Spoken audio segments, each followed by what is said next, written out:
This will be really quick. This is the start of another 2-week reading vlog, combined with my 2-week writing vlog, so a books vlog in general.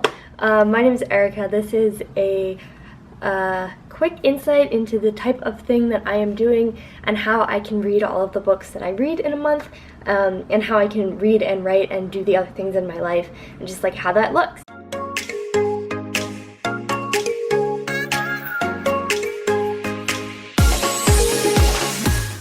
So since the last reading vlog, I have continued on my May TBR. Over the last few days, I finished 3 books actually. It's been really like reading productive, or just like I've been in like a really easy reading spell. So I finished Belle Revolt on Sunday.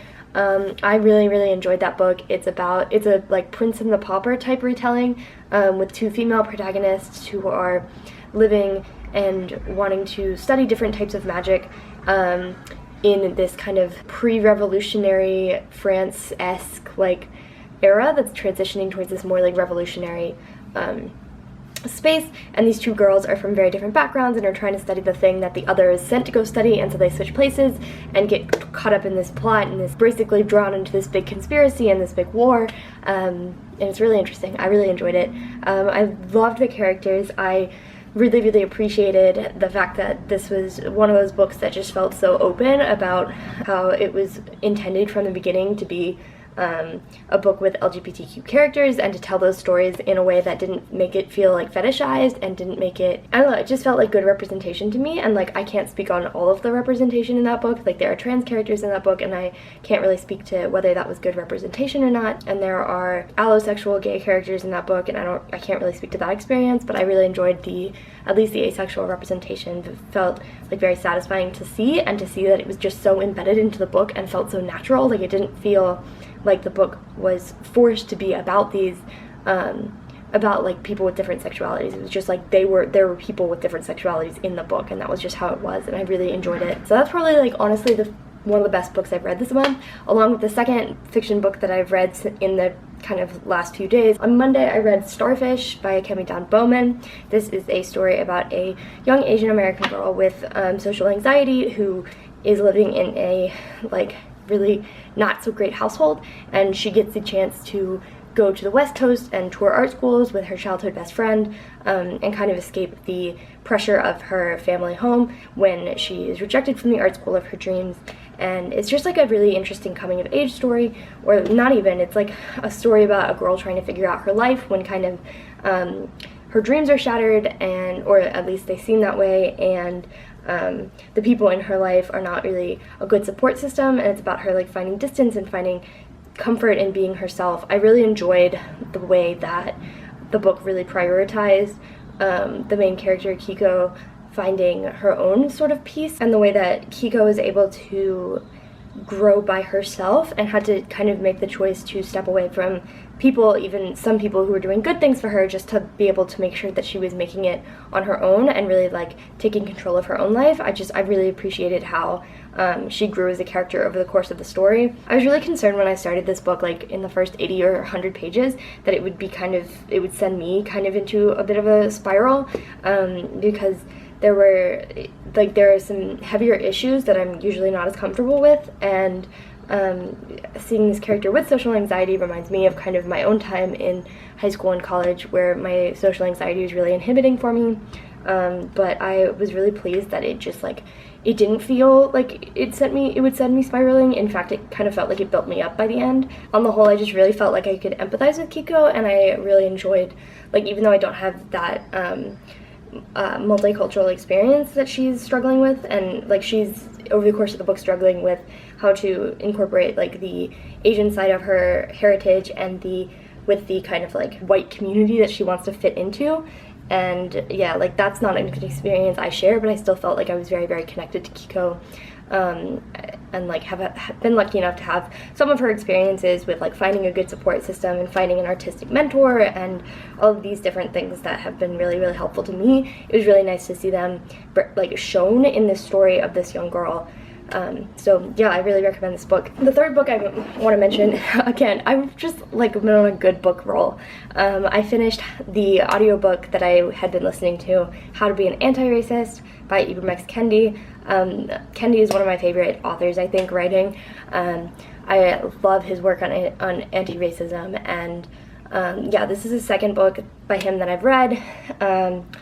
And I found this one to be just so lyrical and moving, and it beautifully incorporates his own experiences with kind of this like very sophisticated theory of anti-racism and this very like compassionate worldview and very empathetic way of looking at people. And I don't know, it's a very like accountable or like challenges its readers to be accountable for their own actions and to be like fully reflective and fully like willing to empathize and to be flexible and to understand, but also to like push themselves to be better. And I really appreciated that take on it. I really appreciated just the way that the story was told. I found it was a very powerful audiobook, and it is narrated by the author, so it's just even more powerful because of that.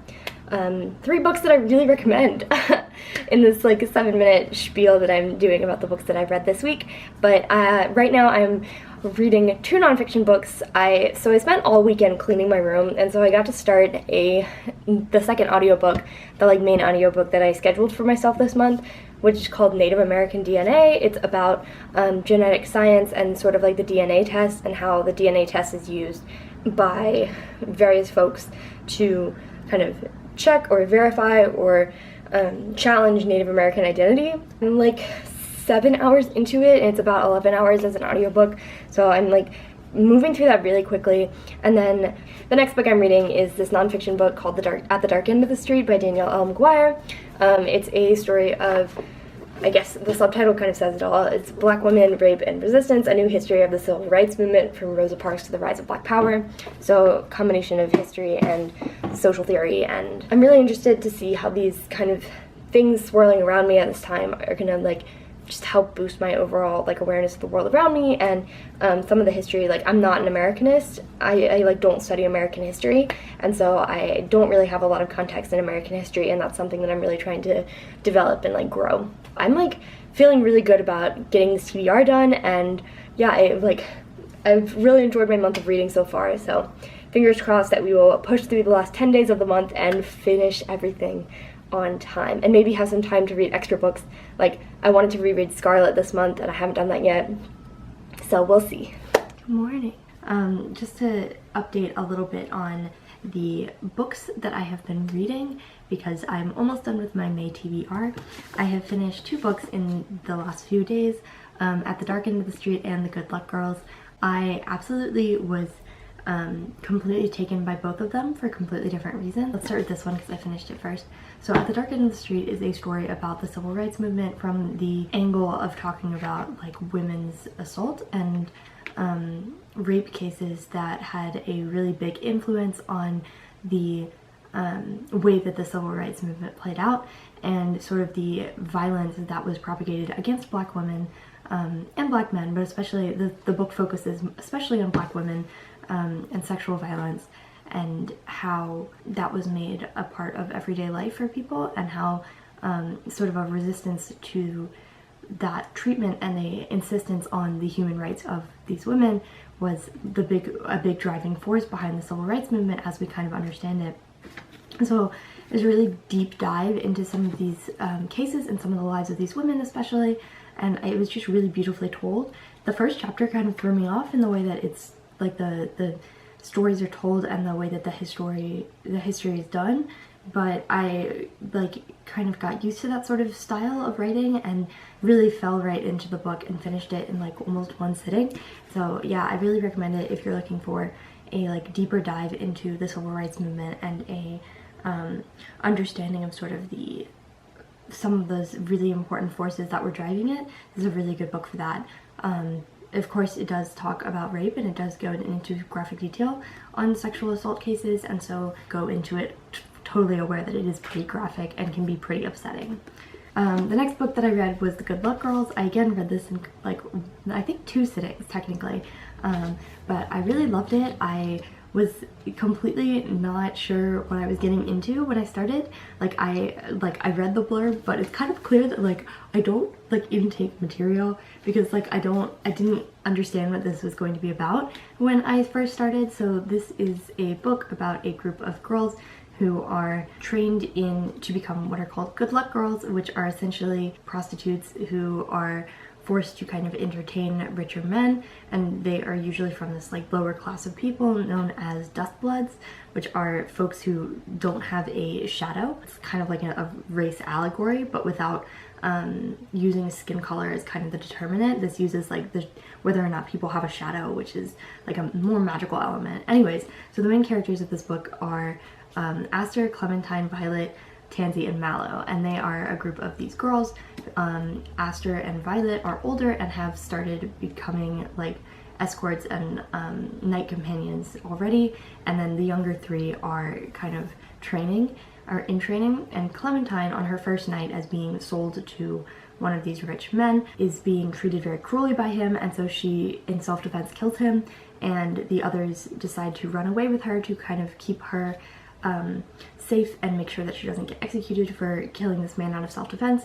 And it turns out that the man she killed is actually a really, really important person, so now they have to go on the run and escape over the borders of their country to a place where their debts and their status is not going to be held against them. The catch is that they have these really neat kind of magical tattoos on them. So you can see one on the cover that like cannot be removed and glow when they are covered up, so they will always be branded and marked as good luck girls so that everyone knows how to find them. And so they are tracking down a kind of like folk legend amongst good luck girls who can allegedly remove favors or the tattoos that they have.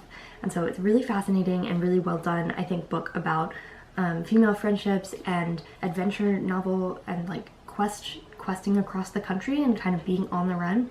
But I also think it's a very good book for the way that it deals with its characters and its characters' various traumas. I think like every single character has had a ridiculously hard life in various ways, and they have like things to enjoy and things to aspire to nonetheless. And I especially like the main character Aster and the kind of rival testy character Violet, I think, are really interesting characters.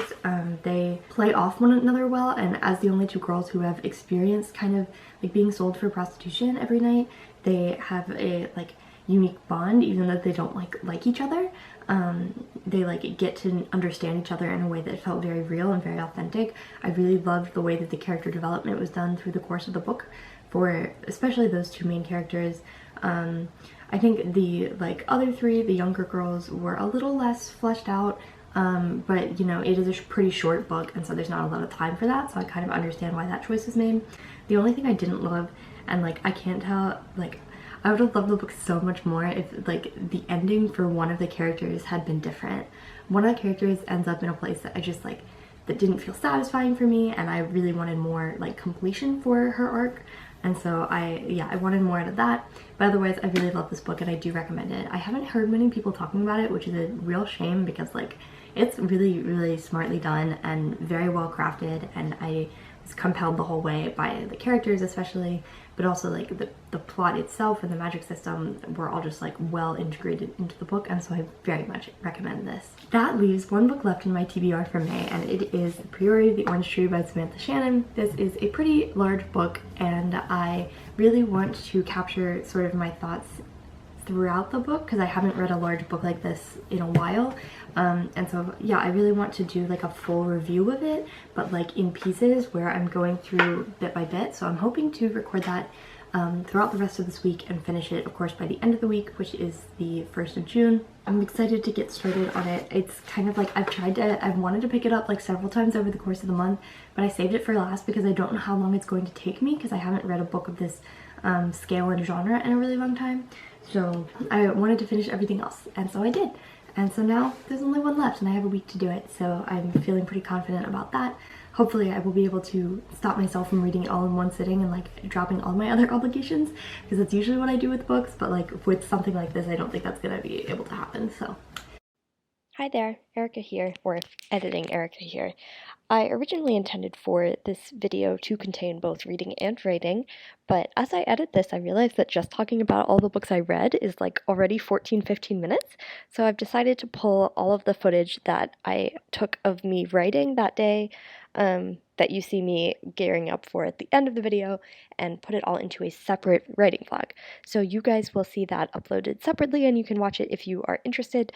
That wraps up this video, I suppose. So thank you guys for watching, and I will see you hopefully in the writing vlog portion of this, or in my separate Priority of the Orange Tree review slash reading vlog, which I will also upload separately. So thank you guys for sticking around, and I will see you next time.